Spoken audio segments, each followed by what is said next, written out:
کیا واقعی انسان 309 سال تک سو سکتا ہے؟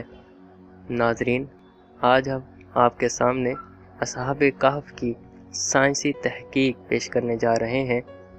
ناظرین، یہ کہانی اور تحقیق سنانے سے پہلے آپ کے بتاتا چلوں کہ اگر آپ نے ہمارے چینل کو سبسکرائب نہیں کیا تو ہمارے چینل کو سبسکرائب کر دیجئے۔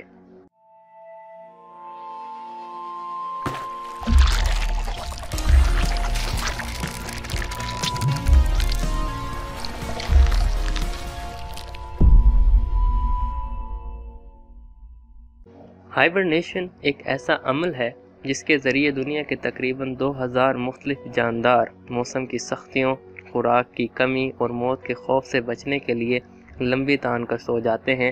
ان کے خلیوں میں موجود جین اس طرح کے خوف و خطرات سے آگاہ ہو جاتے ہیں اور ان پر ایک بہت لمبی نیند تان دیتے ہیں جسے ہائبرنیشن کہتے ہیں۔ اس عمل کے دوران دل کی دھڑکن 95% تک آہستہ ہو جاتی ہے، سانس سیکنڈوں کی بجائے منٹوں میں چلی جاتی ہے، جسم کا درجہ حرارت کم ہو کر ٹھنڈا ہو جاتا ہے اور جاندار اپنے جسم کی غذائی توانائی پورے کرنے کا بڑا حصہ جسم میں موجود چربی اور مسلز سے حاصل کرتا ہے۔ خوراک یا چربی سے توانائی حاصل کرنے کے اس عمل کو میٹابولزم کہتے ہیں۔ اس طرح کا ملا کر آپ یہ کہہ سکتے ہیں کہ ہائبرنیشن کے دوران کسی زندہ چیز کا میٹابولزم انتہائی سست ہو جاتا ہے۔ ہائبرنیشن کرنے والے جانوروں میں کئی چوہے، چمگادڑ، گلہری، لنگوروں کی کئی نسلیں، کچھ پرندے، سانپ، کیڑے اور کئی ریچھ شامل ہیں۔ ہائبرنیشن والے جانور جی بھر کے کھاتے ہیں تاکہ موٹے ہو کر اندر چربی بنا لیں جو ہائبرنیشن میں توانائی دے گی۔ ہائبرنیشن سے کچھ مہینوں بعد باہر آنے پر جانداروں کو زور کی بھوک لگتی ہے اور وہ پہلا کام شکار تلاش کرنا کرتے ہیں۔ عام طور پر ہائبرنیشن سردیوں سے بچنے کے لیے ہوتی ہے اور اس موسم میں شکار بھی کم ہو جاتا ہے، اس لیے آج تک سب سے لمبی ہائبرنیشن ایک چمگادڑ کی ہے جو 344 دن تک یعنی تقریباً 1 سال تک بنا کھائے پیے سوئی رہی۔ سائنس یہ بھی ثابت کرتی ہے کہ ٹولومیرز جو کہ ڈی این اے کے ٹکڑے ہیں اور سیل کے کروموسوم کے کناروں پر ہوتے ہیں، وہ سیل کی ہر تقسیم کے وقت کم ہو جاتے ہیں اور ان کی تعداد کو لیبارٹری میں ٹیسٹ کر کے کسی جاندار کی باقی ماندہ زندگی کا اندازہ لگایا جاتا ہے، لیکن ہائبرنیشن کے دوران ان کو انتہائی سست رفتار سے کم ہوتے دیکھا گیا ہے۔ اس ساری بات کو آسان لفظوں میں کہیں تو ہائبرنیشن کے دوران جانوروں کی عمر بڑھنا تقریباً رک جاتی ہے۔ ہالی ووڈ کی ایک فلم جس کا نام دی پیسنجر ہے، فلم کی سٹوری کا مختصر تھیم یہ ہے کہ 5000 لوگوں اور 258 اسپیس شپ کے مزدوروں پر مشتمل ایک گروہ ایک نئے سیارے ہومسٹیڈ 2 پر جا رہا ہے۔ سیارہ چونکہ زمین سے 120 نوری سال پر واقع ہے، اس لیے انسان کا اپنی نارمل زندگی میں جس میں وہ بمشکل 70 سے 80 سال طبی عمر پاتا ہے جانا مشکل ہے۔ اس کے لیے سائنسدان ایسے تابوت تیار کرتے ہیں جس میں ہر شخص کو ہائبرنیٹ کر دیا جاتا ہے تاکہ اس کی عمر انتہا درجے کی آہستہ ہو جائے اور یہ 120 سال کا عرصہ گزر جائے اور وہ نئے سیارے پر ایک نئی زندگی کے ساتھ اتریں۔ لیکن ان میں سے ایک شخص کسی خرابی کی وجہ سے جاگ جاتا ہے اور اسے پتہ چلتا ہے ابھی نئے سیارے پر پہنچنے کے لیے 80 سال مزید پڑے ہوئے ہیں، تو یہاں سے فلم اس کے دوبارہ ہائبرنیٹ ہونے کی جدوجہد پر شروع ہوتی ہے۔ اب ذرا قرآن کی سورۃ کہف کے ان چند جملوں پر غور کریں تو ہم نے غار میں کئی سالوں تک ان کے کانوں پر نیند کا پردہ ڈالے رکھا، اور جب سورج نکلے تو تم دیکھو کہ وہ ان کی غار کے داہنی طرف سمٹ جائے اور جب غروب ہو تو بائیں طرف کترا جائے اور وہ اس کے میدان میں تھے۔ یہ خدا کی نشانیوں میں سے ہیں، اور تم ان کا خیال کرو کہ جاگ رہے ہیں حالانکہ وہ سو رہے ہیں، اور ہم ان کو دائیں اور بائیں کربٹ بدلاتے تھے اور ان کا کتا چوکھٹ پر دونوں ہاتھ پھیلائے ہوئے تھا۔ اگر تم ان کو جھانک کر دیکھتے تو پیٹ پھیر کر بھاگ جاتے اور دہشت میں آ جاتے، اور اس طرح ہم نے انہیں اٹھایا تاکہ آپس میں ایک دوسرے سے دریافت کریں۔ ایک کہنے والے نے کہا تم یہاں کتنی مدت رہے؟ انہوں نے کہا 1 دن یا اس سے بھی کم۔ انہوں نے کہا جتنی مدت تم رہے ہو تمہارا پروردگار ہی اس کو خوب جانتا ہے، تو اپنے میں سے کسی کو یہ روپیہ دے کر شہر بھیجو، وہ دیکھے نفیس کھانا کون سا ہے تو اس میں سے کھانا لے آئے اور آہستہ آہستہ آئے جائے اور تمہارا حال کسی کو نہ بتائے۔ سائنس یہ کہتی ہے کہ ہائبرنیشن کے دوران کئی جانداروں کے جسم کے کئی حصے کام کرنا بند کر دیتے ہیں، چاہے باہر کا درجہ حرارت جیسا بھی ہو۔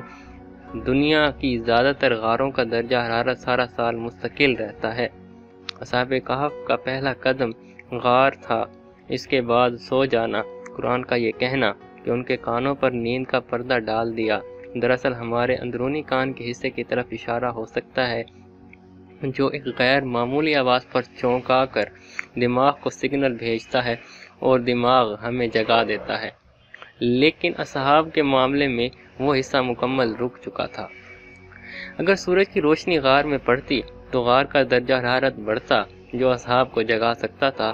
دوسرا، سورج کی تیز شعاعیں جلد پر پڑنے سے جسم میں فری ریڈیکل مالیکیولز بڑھتے ہیں جو انسان کی عمر بڑھانا شروع کر دیتے ہیں، لیکن قرآن کا یہ کہنا کہ طلوع اور غروب کے وقت سورج غار کے سامنے نہ ہوا کہانی کو بڑے دلچسپ مرحلے پر لے کر جا رہا ہے، یعنی غار سارا عرصہ ٹھنڈی رہی۔ سائنس مانتی ہے کہ سویا ہوا شخص اگر زیادہ دیر تک کروٹ نہ بدلے تو خون کا بہاؤ رکنے اور پریشر کی وجہ سے جسم پر بڑے بڑے زخموں کی بیماری کا شکار ہو سکتا ہے، جسے پریشر السر کہتے ہیں، لیکن قرآن کہتا ہے کہ اصحاب کی کروٹ باقاعدہ بدلائی جاتی رہی، چنانچہ وہ اس بیماری سے محفوظ رہے۔ سائنس کہتی ہے کہ اگر آنکھیں زیادہ دیر تک بند رہیں تو آنکھوں کے نرو آپٹک کو نقصان پہنچا کر اندھا کر سکتی ہیں، اگر زیادہ دیر تک مستقل کھلی رہیں تو کارنیا کو نقصان پہنچائیں گی، یعنی زیادہ دیر تک آنکھیں کھلی رکھنے یا بند کرنے سے نقصان ہے۔ کوما کے اکثر مریض اگر لوٹ آئیں تو آنکھوں کی بیماریوں کا شکار ہو چکے ہوتے ہیں۔ اب ظاہری سی بات ہے کہ اتنا لمبا عرصہ سونے کے لیے آنکھوں کا باقاعدہ وقفے سے جھپکتے رہنا ضروری ہے تاکہ نظر ضائع ہونے سے بچ جائے۔ قرآن کہتا ہے تو تم انہیں دیکھو تو سمجھو کہ وہ جاگ رہے ہیں، مطلب آنکھیں جھپک رہی ہیں حالانکہ وہ سو رہے ہیں، اور مارے دہشت کے پیٹ پھیر کے بھاگ جاؤ۔ ظاہر ہے آپ کسی کو ایسے سوئے دیکھیں گے جو آواز بھی نہ سن رہا ہو اور آنکھیں جھپکا رہا ہو، آپ بھی بھاگیں گے۔ سائنس کہتی ہے ہائبرنیشن میں ایک جاندار اپنے جسم کی انرجی کا بڑا حصہ استعمال کر لیتا ہے اور باہر آتے ساتھ ہی وہ شکار شروع کر دیتا ہے۔ قرآن کہتا ہے جیسے وہ اٹھے، ایک نے کہا بازار سے بہترین کھانا لے کر آؤ۔ ان سب نکات سے یہی ثابت ہوتا ہے کہ اصحاب کہف ہیومن ہائبرنیشن کی وہ ٹیکنالوجی حاصل کر چکے تھے جو فلم میسنجر میں دکھائی گئی ہے۔ اب یہ کیسے ممکن ہوا؟ کیا انہوں نے کوئی پھل یا جڑی بوٹی کھائی یا کسی ایسے جانور سے کوئی چیز ان کے جسم میں منتقل ہوئی جو غار میں ہائبرنیٹ کر رہا تھا؟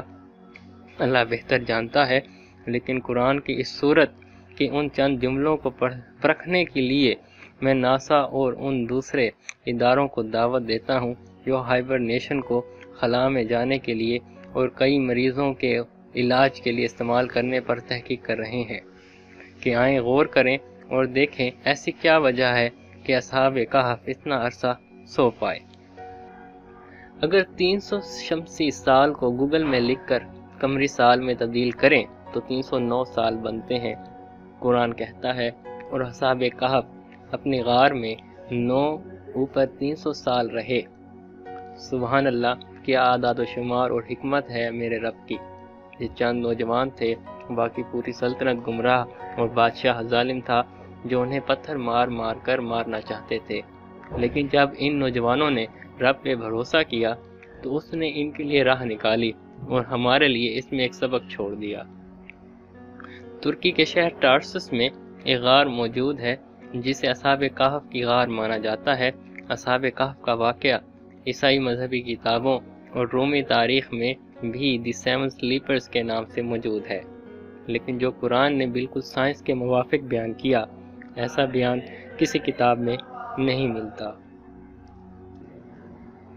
اگر آپ کو یہ کہانی پسند آئی ہو تو اپنے دوستوں کے ساتھ ضرور شیئر کیجیے گا۔